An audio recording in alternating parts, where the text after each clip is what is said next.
Hello, welcome to the Laylax Strike Airsoft video. We're going to be testing this gas blowback Mark 18.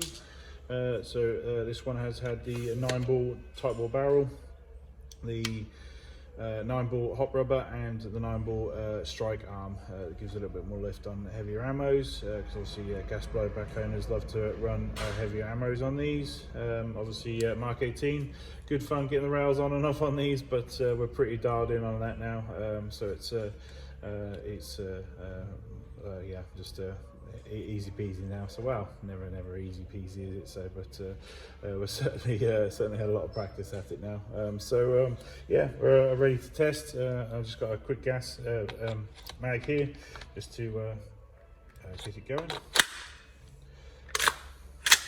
I've already range tested and done all that stuff, so it's really just a demonstration, just to make it show it working after the work.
There you go, all good and working. So any problems, give us a shout, but otherwise, you know, great guns, lovely build quality, and I hope you enjoy it. So thank you.